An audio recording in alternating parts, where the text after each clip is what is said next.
Talk about a crusher. Yes! Oh! Are you kidding me? And gone!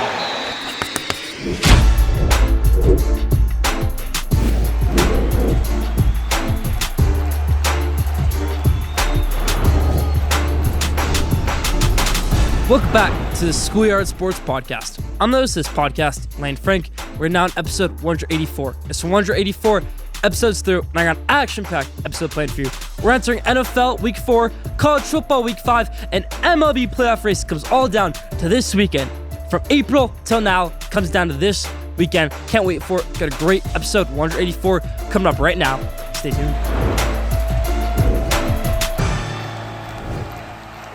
Let's start off episode 184, how we always do, the headlines in the NBA. First things first in the NBA, JJ Redick has officially announced the Lakers starting five. No, not too much news in the NBA. This is the main news in the NBA. JJ Redick really, comes out and makes a statement, and this is different than some other coaches have done. You don't see that much in the NBA where a head coach will literally go on a podcast and say, here is the starting five. Now, JJ Redick said he is retired from podcasting, always has an open guest invitation here on the Schoolyard Sports podcast.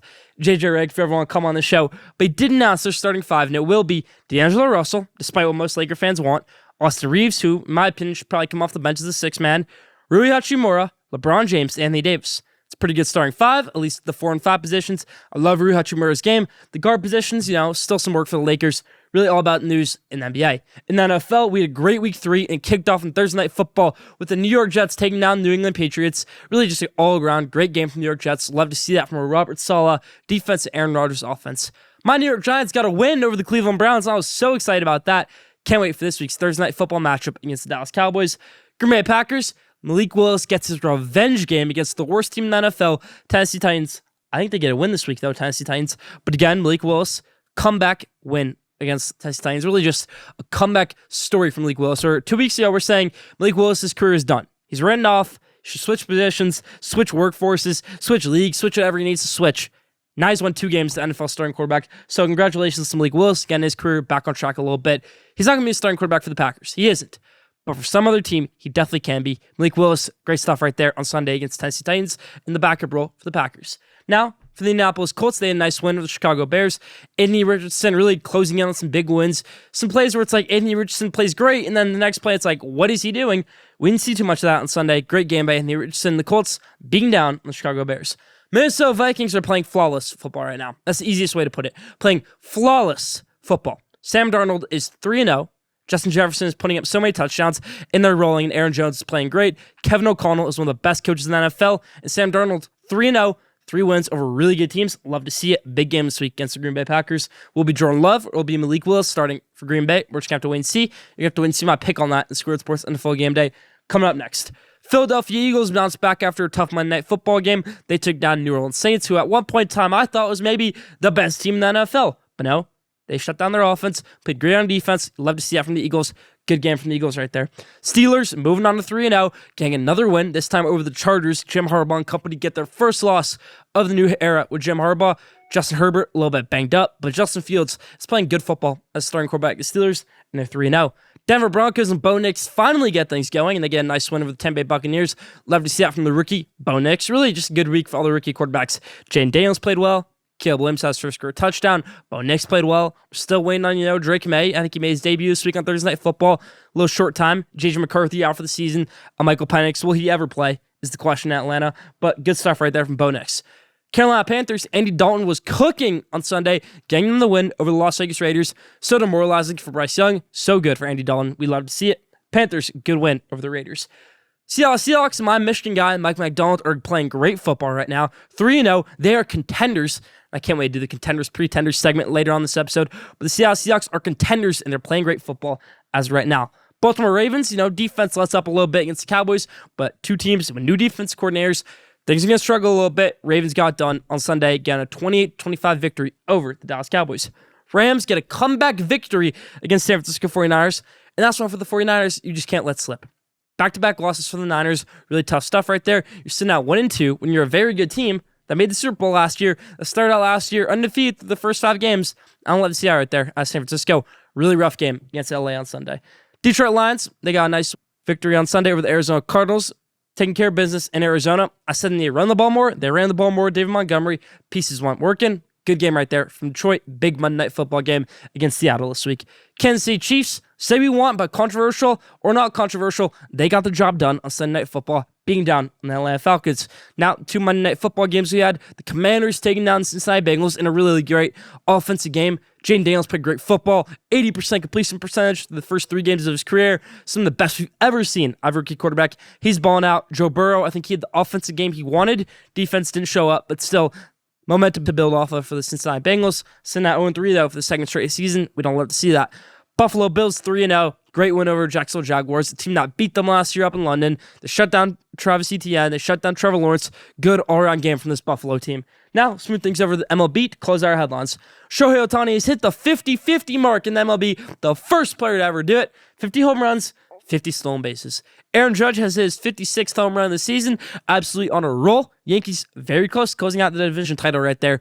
Houston Astros, they actually won the division title after being 10 games back at one point in the season. So congratulations to Houston. What a great franchise this is. Scandalous or not, this is a great franchise, a great run franchise, and they win the division after being 10 games back at one point in time.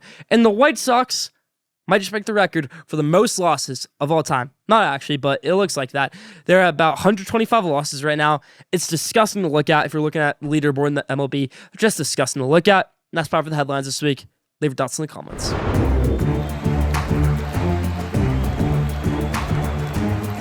Now, let's do Schoolyard Sports NFL Game Day, where we pick the games of the week in the NFL. I'm going to win this right here, get all the games right. First one, Thursday Night Football, Giants versus the Cowgirls. It's Cowgirls hate week, everybody. Cowboys going down in this one, or we call them the Cowgirls. Giants, let's go G-Men over the Cowboys in Dallas. Thursday Night Football, it's going to happen. Saints versus the Falcons. I was going back and forth in this one, and when I picked on ESPN 600 radio during my spot this week, I actually picked the Falcons. I'm going to stick with that pick. Surprisingly, they're favored. To my surprise, too, on the radio. But yes, they get this job done at home. Kirk Cousins, they bounce back. You know, they've had 2 really great games the past 2 weeks. Even in the loss versus Kansas City, they played well. And obviously, the win against the Eagles, they played great. So I'm going to go with the Falcons this one over the Saints. Rams versus the Bears. Caleb Williams doesn't get things going. Let's go with the Rams over the Bears. Vikings versus the Packers. Everybody loves the great Malik Willis story. Well, he might not play in this one because Jordan Love might come back. And if Jordan Love comes back, let's take an example last week. Justin Herbert being rushed back from injury, a similar injury to Love, and it not going so great. So I think they'll probably try to rush him back. Probably won't go great. And even if they don't play him, Malik Willis doesn't get the job done here. Vikings have one of, if not the best defense in the NFL. Vikings over the Packers. Eagles versus the Buccaneers. This is a matchup last year in the playoffs. Not much has changed for both teams outside of Jason Kelce retiring for the Eagles. Buccaneers bounce back after a really rough game last week. Buccaneers over the Eagles. Commanders versus the Cardinals. Martin Harrison Jr. has been on a tear the past 2 weeks, but they didn't win last week. They need to win this week. I don't think they get it done. Commanders over the Cardinals. Jaden Daniels playing great football. 2-1. They moved 3-1 this week. Great one for the Commanders. Ravens versus the Bills.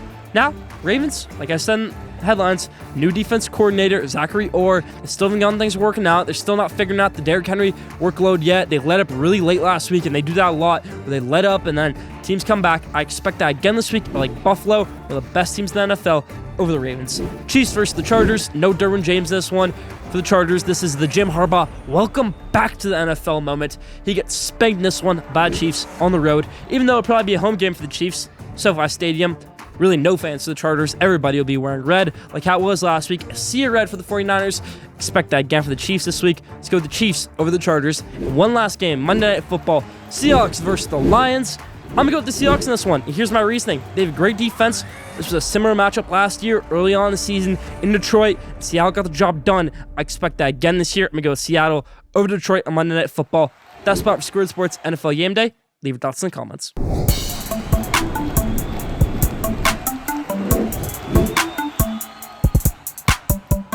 Now, top 5. This week's top 5 is, as our MLB season is coming to a close, the top 5 players in MLB this season across both leagues. Let's hop into it. Number 5, my guy, Francisco Lindor. Now you're saying, Lane, you're such a big Mets fan. Why is he at 5, not number 1? That's probably what my brother is saying right now. He's not the number 1 player in MLB this season. He really isn't. He's injured right now. It's tough to see, but he's a great player. But he has such a rough start. Picked it up great. But still, Francisco Lindor, due to that rough start, due to the numbers not being as big as, we've seen in the past from Lindor, let's say in 2017, even though I will say this is a career year from Lindor. He's put the Mets on his back in this whole entire run. He's the ultimate leader in the MLB. He's only number 5 on my list. Still a great accomplishment, though. Number 4, Chris Sale, the guy who's rejuvenated his career with the Atlanta Braves, the leader in the NL for wins, the leader in the NL for ERA, and the leader in the NL for strikeouts. Chris Sale's going to win the Cy Young. He's number 4 on my list. Number 3, the man with 56 home runs, the man, the myth, the legend, the captain, Aaron Judge is number 3 on my list. A little bit low for Judge standards, but still a great year for Aaron Judge. Number 3. Number 2, and the guy who should be American League MVP, Bobby Witt Jr. Bobby Witt Jr., like Francisco Lindor, has put this team on his back. He has the best average in the MLB, good enough amount of home runs, good enough amount of RBIs. Bobby Witt, all-around player, number 2. And number 1, the best player in the MLB this season is Shohei Ohtani. 50-50 is ridiculous. 50 home runs, 50 stolen bases, and he's the best player in the MLB this season, no doubt about it. Should be the MVP, should be on the way to his second MVP, third MVP, I should say. Shohei Ohtani wins his first NL MVP, his third MVP. Ohtani, number 1 best player in the MLB this season. That's about for top 5 this week.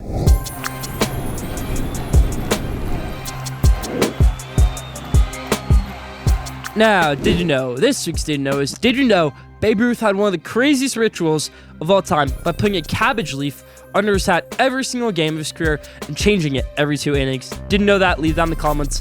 That's about for Did You Know this week. Now, have you ever done something in your life? You ever been a team player in your life and you're having a great time doing it? It's really fun. Maybe you're not always on the best team, but you're still having fun doing it. And at a certain point in time, you just say, I'm done. I'm out. I'm not going to have fun anymore. I'm quitting. I don't care if I don't get to have fun anymore. I don't care if this will hurt me in the long run. I'm done. That's basically what's happening in college football right now. And this is my Schoolyard Sports Scream of the week. Let's break it down. So, UNLV quarterback. UNLV is 3-0 this season, and big part to Matthew Skula, their quarterback, the transfer from Holy Cross, a guy who transferred from Holy Cross and claims that he was offered $100,000 to relocate there. It was only paid $3,000. Big deal. You're getting a free education. You're playing on one of the best group of 5 football teams in the country with a great chance to make the playoff, and you're going to sit out for the rest of the year, redshirt the rest of the year, and transfer. Why? Because you want more money? Well, you're not going to get more money now. What's going to happen now? Oh, you're going to sue UNLV? You told me you gave me $100,000. No, I didn't. No, I didn't. Where's the contract? I never said that. Where's the text messages? Where's the calls? That never happened. Any person on UNLV can say. Barry Odom, head coach UNLV, can say it right then, right there. Never happened. Now, Matthew Skula, who could have had a great season, could have gone to great things, could have transferred to a Power 5 school, been their quarterback, gotten loads of money. Now he's nothing. Now he's going to train the rest of the year. Big deal. Then he's going to transfer. I mean, it's disgusting. By the time Matthew Skula is maybe a starting quarterback next year, we're going to say we haven't seen this guy play in over a year. What makes you think he's going to be any good? Now, if Matthew Skula had stayed at UNLV, maybe this thing would have worked out. But no, mid-season, not even mid-season, 3 games into the season, when you're a very good team, it's quitting. Quitting. Not stopping, not protesting, quitting. Same with their running back who has second most carries on the team.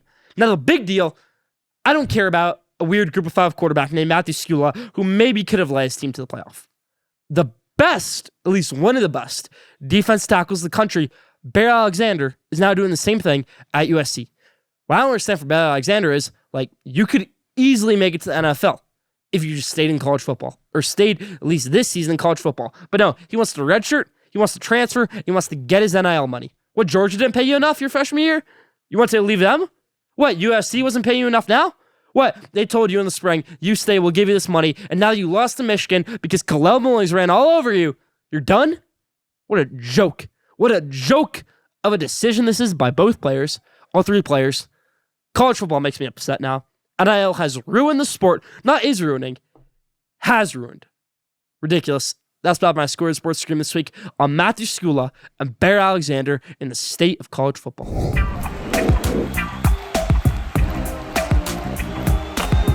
Now, let's do a segment that I love to do every year after week 3 in the NFL. This is our first year doing the show in 2020. Contenders, pretenders. Let's hop into everybody. Are these teams with winning records contenders or are they pretenders? Let's hop into it. First one, the undefeated Seattle Seahawks. Are they contenders or are they pretenders? When you got a great defense, when you got a great defense head coach, I don't care what's on the other side of the ball. You are contenders in my eyes. Let's go Seahawks. Saints, are they contenders or are they pretenders? Let's think long and hard about this. Okay, first week of the season, they played the Panthers. They scored in every drive. Then they played the Cowboys. They scored in every drive. Then they went up to Philadelphia, and they played horrible, put up 12 points. So yes, the Saints are pretenders in my eyes. The Steelers, contenders or pretenders? I'm going to go with contenders. Justin Fields has been playing great football. 3-0. Love to see it. Steelers, contenders. Commanders, even though I love Jaden Daniels' football, even though I love them being 2-1, they're pretenders in my eyes. They're not going to make it through the long run. Let's see how long this lasts. Hopefully, Jaden Daniels can win the Rookie of the Year, but not this year. They're not making the playoffs. Commanders are pretenders. The Vikings, led by Sam Darnold, are they contenders or are they pretenders? They're 1,000,000% contenders. Sam Darnold's playing great football. Justin Jefferson's catching passes. Aaron Jones is run all over defenses, and this defense is playing great football. Those are 4 reasons why the Vikings are contenders. The Eagles, pretenders or contenders? Pretenders. Pretenders in my eyes. Nick Sirianni, this is his last year in Philadelphia. If he can't figure things out, I don't think he will. Jalen Hurts isn't playing good football. They're not running the ball well. The defense can play as well as they want. They don't do much on offense. Pretenders in my eyes. The Buccaneers, contenders or pretenders? I like Baker Mayfield, like the football they're playing. Contenders. The Buccaneers tripped up a little bit in week 3 against the Broncos. Sean Payton had a good game plan, but Buccaneers, contenders. The Jets, pretenders or contenders? Back and forth a lot on this one. We're playing in a tough division of football. If Tua comes back, if the Bills can keep up what they're doing, and Patriots, I know you just destroyed them, but still, Jets still have a tough schedule, and I don't think that they are contenders. I think the Jets are pretenders. Let's see if they make the playoffs, but they're not going to do any damage if they do make the playoffs. Pretenders, New York Jets. And the last one, Los Angeles Chargers, contenders or pretenders? They get a little bit shocked this week by Kansas City Chiefs, but still a great team. Contenders in my eyes. Let's get Justin Herbert. Let's get Derwin James. All those guys back in the rotation. Derwin James suspended. Justin Herbert a little bit injured. But Chargers still contenders in my eyes. And that's about contenders, pretenders in the NFL.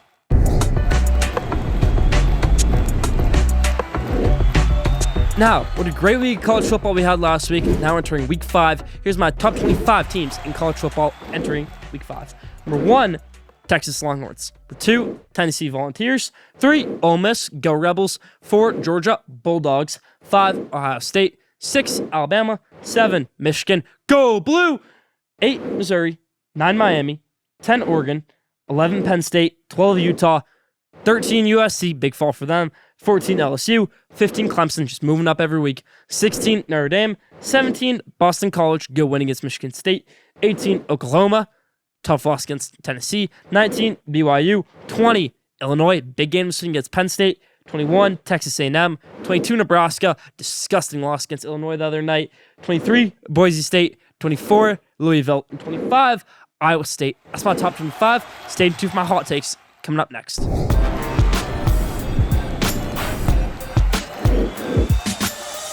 Now, it's time for my College Football Showcase Hot Takes. We were on a roll last week, 4-6, great hot takes. Let's keep that up again this week, going 6-6. Starting now with Illinois versus Penn State. It's a good game. It's a top 25 matchup. Last time these two teams played when they were good, it went to 9 overtimes. It was a great game up in Happy Valley. I think in Happy Valley again, Penn State wins, but very, very close. Watch this be a close one. Closer than the experts think. Penn State edges out Brett Bielema in Illinois. Michigan State versus Ohio State. Night game, East Lansing, Aiden Childs, good quarterback. Very close to being undefeated right now, Michigan State, and probably being in top 25 if they beat Boston College. But no, I think they give Ohio State some trouble in this one. Ohio State has yet to play a real big-time opponent. I expect them to struggle. I think Michigan State covers. I think it's a closer game. Most people think it's a rivalry game. Closer than you think. Ohio State edges out Michigan State, just like Penn State edges out Illinois. Notre Dame versus Louisville. This was a big upset game last year. Louisville taking down Notre Dame at home. This one's in South Bend. I like Notre Dame with the upset win right here. 16/15 upset in the top 25 for the AP poll. Notre Dame over Louisville. Oklahoma State versus Kansas State. Kansas State had a horrible road loss last week. Do I think they bounce back at home with Avery Johnson? No. I think Oklahoma State is yet to have a big road win this season. The only road game this season so far has been Tulsa. They won that 45-10. It's a true road test in your college ball playoff road journey, at least. Coming off a tough loss against Utah. You can afford to lose a game or two in the Big 12, but they don't lose this week. Oklahoma State over Kansas State. Let's go Pokes. Next game, let's call it the Jerry Jones Classic. Down in Dallas. Arkansas versus Texas A&M, played at AT&T Stadium. Jerry Jones, obviously a big Arkansas fan. Mike Elko, his first taste of this rivalry is the head coach of Texas A&M. Arkansas is about a few plays away from being undefeated. Taylor Green and Arkansas very close pulling off that road upset in week 2 versus Oklahoma State. They couldn't get it done, though. I think they get it done. A big upset right here. Arkansas over Texas A&M in the last game. And this is a big one. The biggest regular season game we've seen in years. Georgia versus Alabama. 4 versus 2. Whew! I can't wait for this. Dreams are going to be crushed in this game. We've seen dreams be crushed in this game for years. 2021. Great SEC championship. 2023, great SEC championship. Now we get in the regular season. Now we get it in a college environment and not in Atlanta, not in Indianapolis for national championship, and not in Atlanta for SEC championship. At Bryant-Denny Stadium, Jalen Milroe coming off a bye week. Georgia coming off a bye week. It's picture perfect. Picture perfect. You don't think Georgia is absolutely raging after their 1-point victory against Kentucky on the road? You are absolutely wrong. Now, if you don't think Alabama is fired up to win this game, you're wrong. Georgia, they lost them last year. They ruined their season. Georgia very well might have been the best team in college football last year, but they lost to Alabama. Are the Georgia players fired up to beat Alabama in this one? My answer is no. I'm not in Athens. I'm not in that locker room. But from what I think, my answer is no. And that's why I'm going to go with the Alabama Crimson Tide in year 1 of Kalen DeBoer to get the massive win over the Georgia Bulldogs to control their destiny in the SEC. Alabama over Georgia. And that'll close our hot takes this week. Let's go. Roll Tide.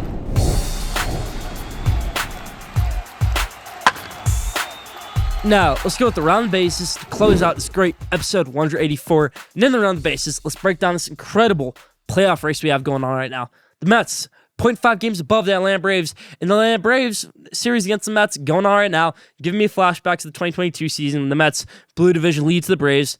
Tough stuff right there. But I don't think that happens here. You have 2 rainouts. You have a doubleheader on Monday. Now, if teams are mathematically eliminated from the playoffs, they're not going to play a doubleheader on Monday.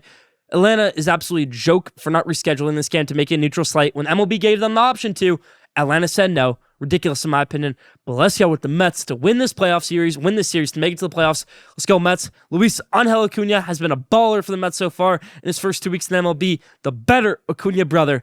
Love to say it right there. Mets into the playoffs. And for the Tigers, this is a team that was absolutely counted out and doubted in August with about a 0% chance to make the playoffs. Now they're back in the swing of things. I think they actually do make the playoffs. Let's go Detroit Tigers, get into the playoffs. So the Mets and the Tigers, 2 improbable stories at one point in the season, make the playoffs. Remember when Jorge Lopez went crazy and the Mets were considered the worst team that will be? Look where they are now. Look where the Mets are now. Love to see it. And same for the Tigers. They got rid of Jack Flaherty at the deadline. Everybody's saying this team is cooked. Look where they are now. Very close to a playoff spot. And one last thing around the bases, a little small nugget. The Oakland Athletics have played their last game in Oakland. Pretty sad right there, but Oakland Athletics played their last game in Oakland. That's about around the bases this week.